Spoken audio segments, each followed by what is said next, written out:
Welcome back guys to another Clash Royale video. Today we have the second part to my legendary deck videos. In my previous video I showed off how I use this deck to get to Legendary Arena. So today I want to show off that it does work inside Legendary Arena against high level opponents, because in my previous video the replays I showed were against level 8s and 9s. So today I want to show some replays against level 10s with high level cards. But before we go to the replays guys, let's go ahead and open up my very first couple of Arena 8 chests. Now just a heads up guys, I do plan on dropping back down in trophies here soon. It just takes too long to get the crown chest at this trophy range. I'm playing a lot of 1 crown victories and a lot of draws, so I want to drop down a little bit in trophies and just play around with some strategies and have some fun with the game. But anyways, let's finish off these chests here. One more Arena 8 chest here. What do we get? A lot more gold in these chests, that's what I'm noticing. More rares as well. And the epic balloon. One more balloon card for the upgrade, that's pretty cool. Anyways, let's go ahead to those replays guys. So here we go guys, with the first replay. This was against a level 10 inside Legendary Arena. Now within this replay and the next one that I'm going to show you, you'll probably see a lot of wow emotes from me, because I was genuinely impressed with how strong my opponent's troops were. But right at the start here, we do have that electric pump in our starting hand. So we're going to go ahead, place it down right in the middle there, start getting some Electra flowing for later on in the battle, as well as use it as a distraction and a defense. Now he kind of waits here, I'm not too sure what he was doing, maybe he was lagging, but he goes ahead and places down the cannon. Now the cannon only lasts 30 seconds guys, so I wouldn't recommend placing it down at the beginning of the battle. It's more of a reactionary defense than a proactive one.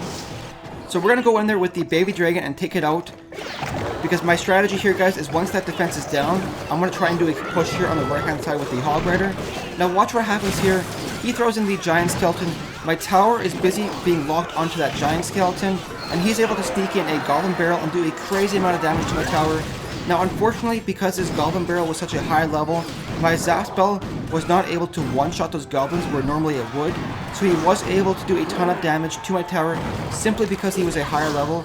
But with the counter push with the hog rider guys, we were able to take out his tower on the right hand side, as well as damage his king tower all the way down to 2,300 health. So a pretty good opening exchange anyways, regardless of the fact that his goblin barrel was such a high level. We do have the 1 crown lead so far. But watch what happens in the next few moments guys. We're going to go ahead, set up the electric pump once again. This time we're going to place it closer to our tower.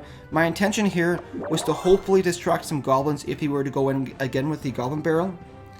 Now right here, we're going to try and be sneaky and go in with the hog rider just as he decides to throw in the goblin barrel. Now watch what he does here. I didn't know he had the arrows in his deck here, so I tried to drop down some goblins to distract his goblins. But he threw in the goblin barrel at the front of my tower, whereas last time he threw it for a split design. So that's why I threw in my goblins in the back there.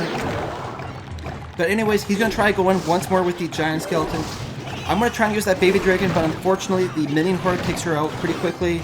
And right here, he throws in one more goblin barrel. We're going to try desperately to prevent that giant skeleton from getting to our tower. And with those arrows guys, he's able to bring my tower all the way down to 1 health remaining. And with the princess guys, there's no way I can take her out before she lands 1 hit on my tower. So within these next 30 seconds guys, it was actually pretty funny. In the battle itself, for some reason I had forgotten that I actually took out one of his towers. So I'm trying desperately here to take out the left-hand tower, because for some reason I thought I was going to lose here. So with 15 seconds left, I'm going to try and make one last-ditch effort to take out his tower, because like I said, I thought I was going to lose. But with 8 seconds left, it's actually going to take into overtime, and I will be able to take out the tower for the victory, which actually caught me completely off guard. So here we are with the hog rider. Hog rider's going to sneak in there and take out that tower, giving us the 2-1 crown victory. Anyways guys, let's go ahead and take a look at another replay. So here we are with the next replay guys. Now I can honestly say that this was one of the closest battles I've ever had. This guy was at level 10, but he had almost max level cards. His epics were level 7. His commons were level 11. It was really crazy. He comes in here super aggressive with the level 7 prince and the level 6 balloon. Now watch this guys. He really overcommits on this attack here, but I'm really surprised that my minion horde was able to take it out pretty quickly. And watch what happens here guys. We're able to go in with the hog rider as well as the minion horde and do some decent damage to his tower, but he does have that ice wizard slowing down my hog rider, so I'm not able to get as much damage to that tower as I would have hoped for. Now watch this, He's gonna come back at me with level 11 barbarians, and watch my level 3 baby dragon try and do some damage to those barbs. They're really strong, guys, and my baby dragon is fairly weak, being only level 3. Right here, we're gonna try desperately to defend, but he goes in with a level 7 baby dragon with a level 3 ice wizard backing it up. So at this point in the battle here, I'm kind of considering that left-hand tower done for. So I'm going to try and sneak in my Hog Rider to take out that tower on the left-hand side. But once again, he has that level 7 Prince, which is going to take out my Hog Rider pretty quickly. And so overall, things aren't looking too good for me, guys. We have one tower down. His tower is down to 400 health, but he's got such high-level cards, guys. And watch what happens here. In the next few moments of this battle, guys, you'll probably be thinking to yourself, there's no way that he can win this battle. And I was actually thinking that myself during this battle here.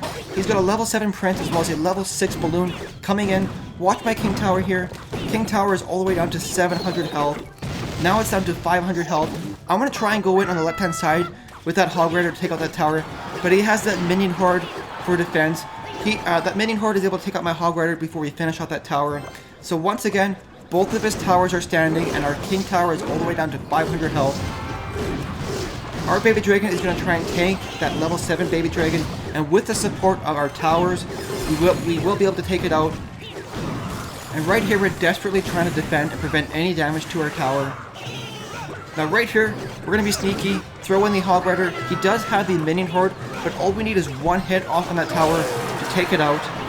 Now I can't tell you guys how many battles that I've won with this deck in overtime or in the last couple of seconds of a battle, and a lot of the wins that I have with this deck are comeback wins.